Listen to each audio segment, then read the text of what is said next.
One day, me and my mom was walking around in a thrift shop. Same thrift shop she always wants to go in. Just outside on the outskirts of town. I always told my Mom, I don't like this thrift shop. She told me, where else you supposed to go, boy? It's the only one in town. I usually find good stuff for the house and everything we need. Besides, you can use some new shorts anyway. I just looked down and shook my head. We walk inside of the thrift shop and were greeted by the store clerk. He says hello as my mama waves hi. Continues on to ask him, how's the family doing? He replies, oh, the family's doing good. Everybody's alright. Mama just came out of the hospital. Proud to say she's making a full recovery. My mama told him, well, that's great to hear. I'm glad to hear that. We were all praying for her. Hey, where do you have candles? Candles are going to be right down that aisle there on the left on 7. Bottom right-hand side. All right, thanks a lot. Glad to hear about your mom. Thank you very much, ma'am. We go on walking down the aisle as I'm looking around, wondering where toys are. And look up at my mom and tell her, hey, Mama, go find some toys. All right now, don't you go too far. As soon as it's ready to go, I want to be able to leave, all right? And I don't want to be stuck in line. You know, we got that turkey to cook. Your father's anniversary for his, big promotion is tonight, so want to make sure I'm there to make him happy. All right, now, I won't go too far. I could have left and I go down the aisle where all the toys are. I get to looking and picking and playing with ones in the hall and lose myself in my own little world. Sure enough, felt like no time had passed at all. Then I felt my ma tap me on my shoulder. Boy, where you been? I've been looking for you forever. I stay quiet for a second, and then I look up at her. I've been here, Ma, the whole time waiting for you. She grabs my arm and tells me to put the toy down. We go walking toward the line so that she can pay for whatever it is she's found this time, and God knows I'm eyeing it in her arm. Looks like some type of iron. Something black with a lid. I ask her, hey, Mama, what's that you got there? Oh, I just found something I could use at home. Something to probably do a little cooking and maybe mixing things together, that's all. What's it made of, Ma? It's made of iron. It looked like a cauldron. As far as I knew, my mama wasn't into no witchcraft, so I didn't give it a second thought. Anyway, we get in line, and the same store clerk whose ma's apparently doing good starts to say, oh, all right, well, I guess someone did decide to buy it. And she asks me, well, how much is it? I didn't see a price tag on it. I'll give it to you for $20. How's that sound? Deal. All right, well, I'm gonna warn you, miss. This here piece has come back to this store about 5 times now. You're probably going to be the 6th or maybe even the 7th person to walk out of here with it. So I don't know what the deal is, but when you get it home, you make sure you keep a close eye on it now. Keep a close eye on it, and if you don't feel right, I'm welcoming you to bring it on back like everybody else did. No pressure, no questions asked. I don't know what's going on with it, but nobody ever seems to keep it too long. Well, that's fine. I'll be buying it today. I will be taking it home. I'll keep my eyes on it like you said. And if I have any problems, I know where to bring it back to. All right, miss. I'll be looking forward to seeing you next time. Ma gave him the $20. We walked out of the store and walked to the car. I don't know what it was, but something in my gut just did not feel right about this black iron cauldron she's carrying to the car, and I just wanted to knock it out of her hand and leave it right there in the parking lot. But I already knew if I had did that, I'd catch a hard one across the face, and I didn't want to be embarrassed or be made to feel shameful just for looking out for my family. I've always felt like I had a sixth sense about certain things, but of course in my town people don't believe in superstitions. Anyhow, my mama puts it in the truck, in the back, in a brown bag, rolls it down real tight, making sure the lid can't roll around or come off. I hop inside of the cabin and Mama hops inside so we can drive home. Ride's about 10 minutes through country. Anyway, we get home, we park, we go up the stairs. Ma unlocks the door holding the bag in her arm. She asked me to get the rest of the groceries out of the truck. She wanted to get inside for some reason by herself with that brown bag and that cauldron in it in a way I'd never seen before. I obey, though, and just tell her, "All right, Ma, I'll go grab the rest of the groceries." "Hey, Ma, aside from that turkey, what else you planning on cooking?" I don't know, boy. I'll be thinking about it, but, you ain't never gone hungry before. You ain't gonna go hungry tonight." She unlocks the door and walks on inside. I grab the 2 bags out of the truck, I take them inside and set them in the kitchen. I can't find my mama anywhere inside of the house. Next thing you know, I hear her upstairs shuffling around. Put bags down. Put everything in the fridge. It gets quiet for a minute. Once everything's put away, I go to the edge of the stairs. I don't go up. I just stand at the bottom. The eeriest, most uncomfortable feeling comes down those stairs all over me, like something just wrapping its arm around me, giving me a tight squeeze that I don't want to have. I yell up at her. "Hey, Ma! Ma? What is it, boy? You all right up there?" I'm fine. Go watch TV. I'll be down to make dinner soon." "Want to put the turkey in the oven?" Yeah, you go ahead and do that. Go ahead and put the turkey in the oven. I'll come down and, get it all seasoned and stuff." As I walk away, making my way back to the kitchen, I hear Mama lightly saying, "You be still now. Don't you move. You understand? I said I need you around for a minute." I yell back up the stairs, "Ma, you sure you're all right? You want me to go up there and help you? Is someone up there with you?" No, I'm fine. Don't you worry about it now. I said I'm fine." I shrug. I keep moving. I go on in the kitchen, pop the turkey in the oven, rinse it down real good. Figure I put the oven on 400. God knows it's only going to be about 6 hours until supper. Hopefully by then the damn thing will be done. I don't know what else she's planning to cook, but I sure am hungry and I'm resisting to eat so I can make sure I have a mighty appetite because Mama's cooking sure is always good. About 15 minutes later, I hear Ma coming down the stairs. I run to the stairs to look at her, see how she's doing.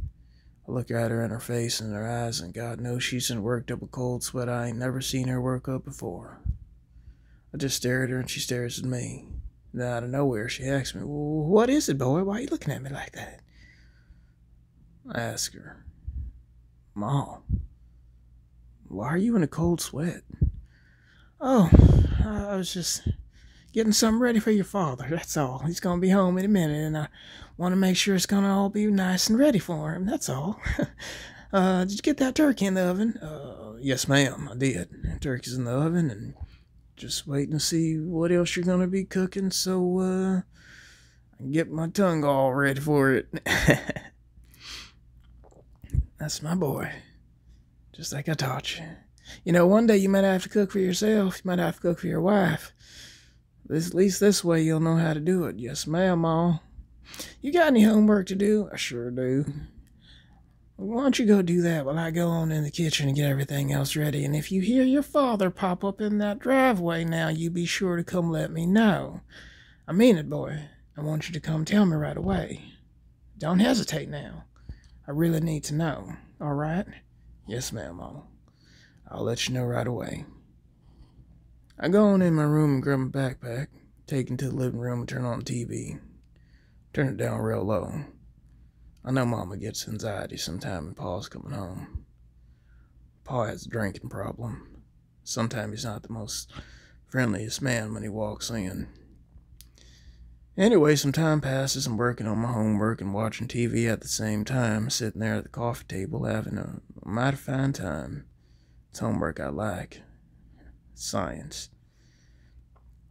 No one in my town ever made it to be a great scientist, but hell, I always dreamed of it anyway. A few minutes later, I hear somebody pulling on the driveway. I get up and go to the window and pull back the curtain, and there, sure enough, is my pa, pulling up in the driveway with a big brown bag, and now I'm wondering what's in there. He hops out of the truck, closes it, and he's got a smile on his face. A different kind of smile. Got me wondering what's going on. Normally, Paul pulls up in the driveway and he looks angry, bothered, disturbed, tired, and drained all at the same time, and a little tipsy too. But not this time. No siree. Paul comes up to the door, unlocks it, and walks in like, "Hey, boy, how you doing? How was your day?" It's quiet for a moment. I just stare at him. In my head, I'm wondering, the hell is wrong with Paul? I ain't never seen him act like this before. He looks at me and smiles, comes over, ruffles my hair, gives me a kiss on the head. Something else he ain't never did before either. I'm really wondering now what the hell is going on. Everybody's acting so damn weird, I just decided to close my homework book and go outside for a walk, because God knows it was too much for me. Yelling to the kitchen, "Hey, Mom, I'm gonna go for a walk. I'll be back before supper." "All right, don't you go too far now. It ain't gonna be too long for your dinner's ready. I want to make sure we're all here together, boy." "Yes, ma'am." "Where are you going anyway at this hour? It's getting dark." "I'm just gonna go probably take a little walk in the woods, clear my head, that's all. Homework got me a little stressed." "Well, did you finish it, boy?" Yes, ma'am, I finished it. I finished it all. Just need to take a little break." "All right, well, you be careful." "Yes, ma'am, I will." I get on my jacket and go on outside the door. Go downstairs, cross the street. In about 5 minutes, I begin to walk into the woods where they began. I walk on into the woods and I start listening to the sounds of the birds and the trees, and instantly I feel a bit calmer. As I'm walking, I'm still thinking, what the hell was that about? Paul coming in extra excited and happy. Kisses on the head, ruffling hair, some mystery contents in a brown bag. Ma at the thrift shop buying black iron bowls, lids on them. Have I missed something? Have I been spending too much time at school? Maybe I should start calling Zay and I'm sick in the mornings more. Anyway, I see my friend in the distance also walking in the woods who lives about 2 houses over. All of our houses pretty much connect, so it's bound to run into any kid from the neighborhood now and then if you just go walking in the woods and be having your eyes open and taking a look around and listening real close. I call out to him, "Hey, what's up there, buddy?" He looks up and sees me and gives me a wave. We start walking toward each other. Hey, man, what's going on, buddy? How was your day?" "Well, my day was alright. Ma's acting weird, Paul's acting weird, and everybody's acting weird. I don't know what's going on." "Yeah, I don't really know what's going on either. My whole family's acting weird too." "Is that right? How so?" "I don't know. Sister's walking around in strange black clothes, black dark makeup. She's always been a girl. I don't know where the hell that came from. Mama's upstairs curling her hair, saying she's getting ready for a festival. You know about any festival going on around here?" "I ain't heard about no damn festival going on around here. Where the hell she get that from?" "I have no idea. Anyway, my brother, though, he's acting all weird too. He don't even want to play his video games like he used to. He even told his girlfriend to go home. Wouldn't be safe for her to be around tonight. I was standing there next to him when he was on the phone telling her. As soon as he hung up, I asked him, 'Hey, what do you mean it's not safe around here tonight? Something going on I don't know about?' 'Well, what did he say?' 'He just looked at me, stared, hung up the phone, and told me, "At 6 o'clock, I want you to leave the house. All right? I want you to leave the house, and don't you come back until you feel safe." What the hell? Why would he say something like that to you? I don't know. But I know I love my brother. I know he's always looked out for me. So he said 6 o'clock leave the house. I'm leaving the house at 6 o'clock and I ain't coming back till I feel safe. That's why I'm wandering around out here in these woods. Alright then, well, I guess I might just be wandering around with you then. But I can't stay all the way through the night. I gotta get back home. My mom already told me not to miss supper. Dad's having an anniversary for his promotion at work and she wants us all to be there. I understand. No problem. I'll be out here by myself. I got my hunting rifle. Maybe shoot some lizards. Who knows, maybe even go down by the creek and do a little bit of fishing. You don't even have your fishing pole. Now you know, man, I know how to tie up some twine on a stick and catch a fish or two. Yep, that's right. You've always been good for that. We laugh. Anyway, we go on walking through the woods. This time, the sun's starting to go down and, well, I've never really liked having to cross through the woods and not by myself just because it's a little too dark. As we go walking, come across lizards and, well, my friend's just poking at him with his stick and anything else he can find. Now he starts talking about crazy old hillbilly stuff, which I'm not really into myself, but he is. Hey, let's stick it with a stick and make a little fire and we can roast it and maybe have a little appetizer before we both have to go back home for dinner. I'm quiet for a minute. I look at him and nod my eyes. I thought you said you weren't going back home for dinner until you felt it was safe. Oh, right, that's right. Yeah, well, hey, a man's gotta eat. And when a man's gotta eat, he's gotta eat what he can find. I laugh. Anyway, we go on down by the creek. Sure enough, as he does, he finds a long enough strong stick, ties up some twine on it, puts a little piece of that lizard meat that he's been walking around with right on the edge as he uses his knife to cut off a chunk, throws it into the river. We sat there talking about school and what girl was pretty and what girl was hot and what girl was not. We talked about our homework and how much of it we got done and how much of it, well, how much of it we weren't even planning to do. Anyways, a little bit of time passes, and sure enough, that damn stick gets twitching, and there goes my buddy, hauling it in, winding it up with his finger on the edge, pulling in whatever he's done caught. As he's starting to struggle a little bit, I catch him from sliding into the river in the mud. He started screaming, hold on to me, I think this one's a big fish. I think I done really caught something now. I'm holding on to the tree just so I make sure I don't go sliding into the water with him. God knows Mom will have my hand side if I ever come home with too much dirt on my clothes. Anyway, we managed to haul it in, and it turns out to be a pretty big fish, one we ain't never seen before, but enough to feed at least my family and his family for a night or two if we split it down the middle and share it, which we decided to do since we both had to use our strength to even get it out of the water. Apparently this fish is a meat eater and loves lizard. Damn, that sure is one hell of a fish. Look what the hell I caught. Why is it every time I catch a real good one, ain't nobody around to see it? But then whenever I catch something that's junk, everybody's always here. Well, I'm here to see it. What are you talking about? I mean someone in my family, man. I'm talking about my mom, my pa, brother, sister. Anyway, here, let's split this bad boy down the middle. You take half, I take half. I laugh and say, all right. Sounds like a good idea to me. So anyway, he takes out his knife and splits it down the middle.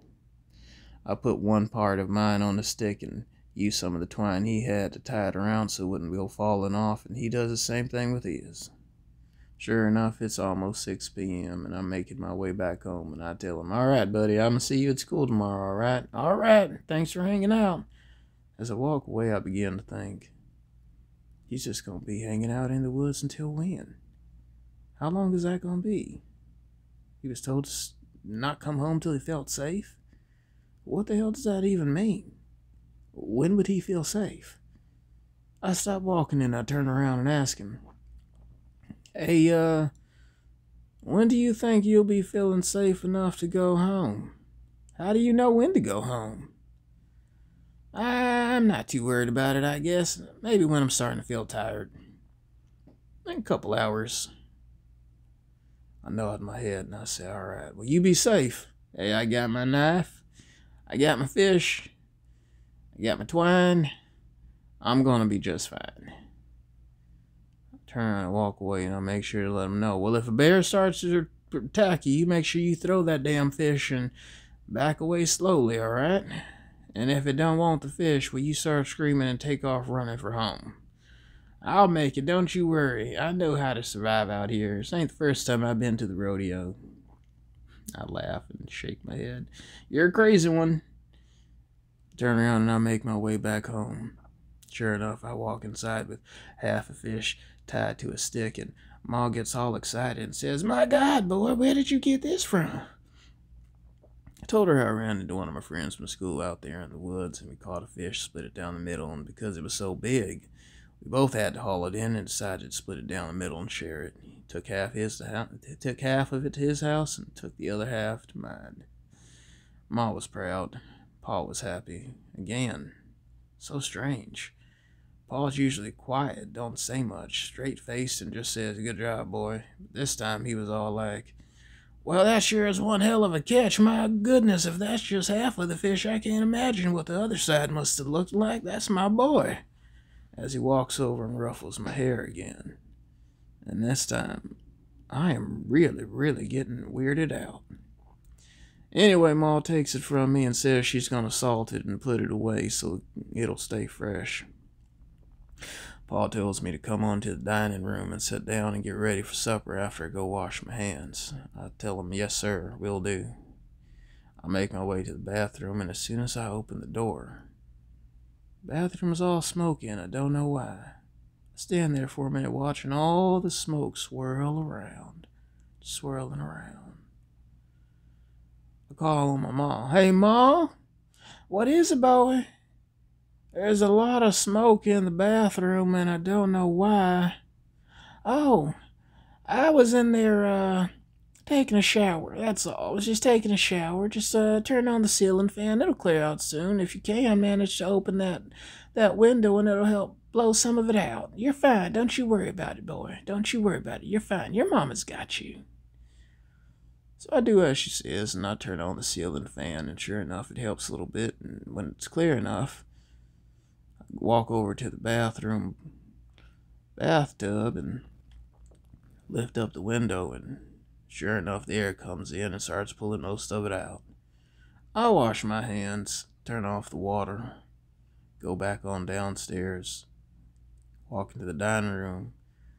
Pa is already looking in the direction where I came. The widest eyes, big, huge wide eyes, and a grin that goes from ear to ear like I have never seen before in my life. I am truly getting scared of this man right now. But I'm going to play it cool. I'm not going to let on that I know something ain't right. I sit down at the table and I ask him, so how was your day at work, Pa? Oh, my day was fine, boy. My day was fine. Mighty, mighty fine. I smile and I say, all right. Hesitant to look up at him and make eye contact with him because I could feel his eyes still on me, and you guys, it's really creeping me out. Eventually, I muster up the strength and the courage to ask him, so what made work so good today, Paul? What happened? Well, for one thing, mailman delivered our package on time, which was really important so we could ship out some paperwork, and that helped. Secondly, before your mother comes back, don't tell her I told you, but the secretary was walking around in an extra mini little skirt, and I tell you, boy, the slightest little lean, that girl had on something that, well, I'll tell you when you get older. Ah, I see. All right. Is that why you got the big grin on your face, Paul? You can say something like that. I'm also just excited about that. I scoot back a little bit in my chair and I look at Paul Strange and ask him, Paul, why all the coughing? Paul swallows for a minute. Uh, just a dry throat, boy, that's all. Nothing else. I want you to know tonight's gonna be a special night. It's just not an anniversary, and I need you to be real serious, brave, and strong tonight. In my head, I'm thinking, for what? All we're doing is eating dinner. Eating supper. Turkey. Looks like some broccoli and some other vegetables and maybe some rice. Looks like Ma's made some kind of juice over there in the picture. The hell is going on, I'm thinking. But I'm playing along and not saying nothing, because I am definitely weirded out. I walk over by Paul just to pick up a piece of silverware. I didn't have one on my side, and he had two on his. As I get close enough to him, I make sure to lean against him and see if I can smell anything that smells like liquor on his breath or his clothes. And my God, I smell nothing. This man hasn't been drinking today after work. I don't say anything, but I definitely take note of it. Mama comes rushing into the dining room carrying the pot off the stove and that cauldron she bought off the thrift shop earlier. Sets it in the middle of the table. Paul gets all happy and starts slapping his hand on the table, saying, all right, there we go. Now that's what I'm talking about. That looks like a turkey. Sure as hell, that looks like a turkey. And what's that you got there? Oh, just something I picked up from the thrift shop earlier. All right, what'd you make inside of it? It's a surprise. It's a surprise for you, baby. That's what she tells my pa. She's got a look in her eyes that it's not making sense from what I'm used to from either of my parents. They're both acting so weird and strange, and I'm just caught in the middle. Part of me wants to take off running and just watch from the living room, and another part of me wants to do like my friend was told and stay myself in the woods until I feel safe, because God knows right now I don't. Not in my own house. Definitely not at my own table in my dining room. And I don't want to be here. Something strange is going on, and I just decided to play along, because why? I love my parents and I trust them. Anyway, Ma sits down the cauldron right in the middle of the table. The lid is on tight, and I'm just wondering what the hell could she have cooked in there? Rice? Some beans? A stew? Maybe some chili? Turkey and chili? Hell, I won't complain. That's a hearty meal. Anyway, Ma goes to the stove and grabs the vegetables. Turns out to be broccoli, like I said. Sets it in the middle of the table. She sits down after she dries her hand on the towel.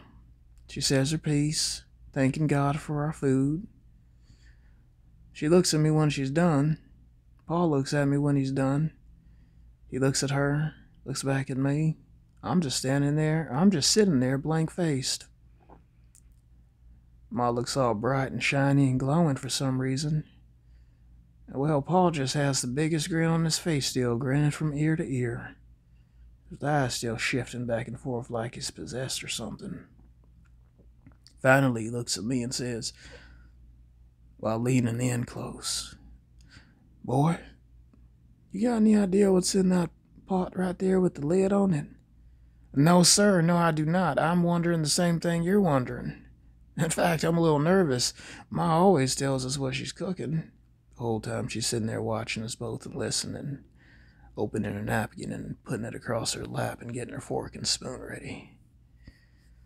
I always tell y'all what I cook, but I said tonight's a special night, and we are definitely celebrating your father's anniversary. So both of my little men, just be patient, all right? I haven't said grace. You boys ready to eat? I sure am ready to eat, as Paul grabs his fork and knife, slamming it down on the table. And, well, I just sit there and I'm not moving until somebody puts something on my plate or I see the lid come off that black pot she got off the thrift shop. Because right now, I love my ma and I love my pa. But seeing them act like this, I gotta be honest, I don't trust either damn one of them. And my sixth sense is kicking in, and I'm about ready to take off running. But I'm not gonna lie, I'm a little scared I won't make it outside the door. Anyway, Ma starts carving the turkey, puts a little piece of it on Paul's plate, and he asks for more. Woman, what are you doing? I ain't no babe. Go ahead and give me a good old piece of turkey. Damn it, you know I like the white meat. What's wrong with you? You got it coming right up, as she tells him. She puts some broccoli on his plate, and then she gives me some turkey, a leg, a little bit of white meat, and some broccoli. She puts some turkey on her plate and some broccoli, and then she stands up and says, my too special little man, here's a surprise of the evening. I've been wanting a pot like this for a long time because I wanted to share with you all part of something that I'm into. It's a hobby, you could say, but I've been practicing on the side, and I think I've gotten pretty good at it. I'm excited to share this dish with both of you. I'm more excited to see your reactions. Paul leans back in his chair and rolls his eyes and says, Woman, will you finish feeding us so we can go ahead and get done? I got a game on TV I'm trying to watch. As he gives her a real stern look. Silence falls over the whole dining room for a minute. Next thing you know, he leans in, putting one elbow on the table and saying, Is there liquor in that pot? 'Cause today I haven't drank and I wasn't planning on it. Now if I do, it's going to be your fault. Ma gets quiet, gets a little teary-eyed, and puts her head down. She stays there for a minute, starts sniffling. I look up at her and I get a little concerned and I ask her, Ma, you alright? She puts her hand up, waving at me, gesturing she's fine. She looks up at Paul with tears in her eye and she drives him away and says, Oh, you got it. There ain't no liquor in that pot, but there sure is a surprise, and it's all for you. With that said, boy, I want you just to back up a little bit from the table because it's such a surprise that I want to make sure your Paul's the first one to get some of it. I go sliding my chair back. She looks at my Paul and looks at me and gestures to slide back a little bit more. Paul is starting to get a serious look on his face as he's looking at me and looking at her. Next thing you know, Ma walks around the table and stands on my side, throwing her left arm across the table in front of me, as though she's blocking me, with a towel in her hand, and her hand resting on the lid of the pot. She turns around, looks at me and says, Boy, I want you to know something. I love you very much. You've been the best son a mother could ever want. If for any reason I don't see you anymore tonight, I want you to know it was never meant to hurt you. I love you. You're gonna be fine, okay? I stay quiet and I look up at her and I tell her, I love you too, Ma. I mean, it's just supper. Go ahead and open the pot. She looks at me and she shakes her head. And then she looks up at my Pa and she tells him, You will not be drunk and hitting me anymore. I've had enough, and it ends tonight. Paul almost gets ready, like he's ready to stand up, and she opens the lid, and something fierce jumps out of the pot like I ain't never seen before, screeching, screaming.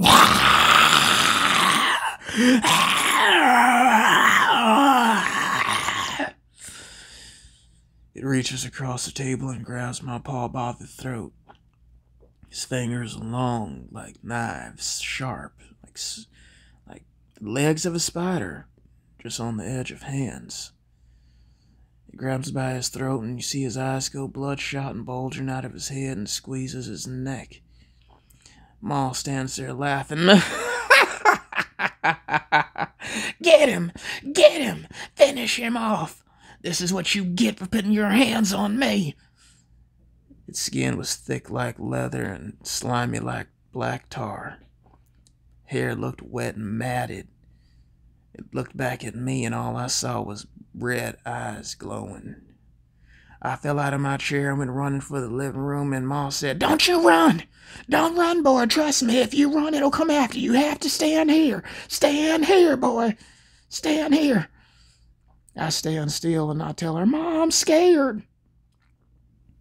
She tells me, Stay there and don't move. It begins to pull my paw into the pot. Mind you, my paw is about 6'4", 275 pounds. He is a big man, and this pot, well, is probably only 10 inches around. Once it's got its hands around his neck, it starts pulling him in head first, and before my eyes, my paw gets pulled across the table. His plate of food falls to the floor, the plate breaks, and all the food goes all everywhere. Table, floor, his chair. Mama just stands there laughing until she calms down. This is what you get for putting your hands on me when you've been drunk. This is what you get, and I'm tired of it. A few moments later, 1 minute, it was like I had a paw. Now I don't have one, and he disappeared into the pot. As soon as the last bits of his feet disappear, my mama puts the lid on it and ties the pot up real tight.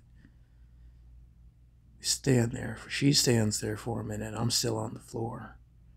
Next thing you know, I hear the pot violently shaking all over the table, and from within inside I can hear my paw screaming, "Help! Help! Somebody help me, please! Please, somebody let me out! I'm sorry! I swear to God, I'm sorry! Somebody please let me out!" Once the pot goes rocking and knocking around, and my mom's putting all her weight on it, holding the lid down, holding the pot on the table so that it doesn't fall off. She's struggling. And for a minute I'm thinking, of all the nights I heard my mom screaming at night and I never knew why. Certainly, something feels up inside of me, and I jump up off the floor and I'll help my mom hold that lid down on that pot on that table, keeping it in place even though it's rocking around. And she tells me as she looks up and says, "Hold it down tight, boy. Hold it down tight. We're gonna be all right. We're gonna be all right. I tell you, I love you. Understand? I don't do it to hurt you. I do it so we'll be free. I need you to forgive me, all right? I'm sorry." I look at her for a moment and tears well up in my eyes too, and I tell her, "I love you, Ma. I love you, and we're gonna be fine. I trust you. I trust you." I just didn't know it was that bad. Pot goes violently shaking around still, and then still I can hear my paw inside that little tiny pot screaming and yelling, and a few minutes later everything goes silent. My mom tells me, "All right, take your hands off now. I think it's safe." I look at her and I shake my head no, because I'm scared whatever pulled my paw is now gonna pull her or me in too. And I can tell you what, I ain't never in my life wished more to be deep in the woods, either alone or with the friend I was spending time with earlier fishing down at the creek. She looks at me again and she says, "Boy, I need you to trust me now. It's all right. Your mama ain't no fool. I did my homework. Take your hands off. I want you to back away." I think to myself, if I lose my ma right now, who will there be for me? But I love my ma and I trust her, so I do it. She's still all over the pot, putting all of her weight. She looks at me and gestures to a napkin and tells me, "Give me that napkin over there, boy. I want to tie it up real tight. I'm going to tie it up and double tie it again." So I go to my side of the table, I grab my napkin, and I start tying it on there for her as she's leaving her weight on there. I ain't going to have her doing it by herself. I'd run to the other side of the dining room and I grab my Paul's napkin where it had flown to, and I tie that one around the pot too. Hell, I go outside and tell her, "Stay right there, Ma, don't move, I'll be right back." And I run outside to the shed. I grab a big old piece of rope and some tape. I come back in and I run to the table and I start tying the rope around the pot, taping it up, and then tying some more rope and taping it up. Sure enough, my mom was moving her hands as I'm tying and taping the whole way through. We get to a point where it looks pretty strong and sturdy, like whatever's inside won't be able to get out. The pot sits there in the middle of the table still. She backs away on her side and I back away on my side. We both just stand there, backing away, looking at that pot. And last thing in my mind, this was happening in my house tonight, what in the hell was happening at my friend's house? And will he ever be able to go home tonight feeling safe?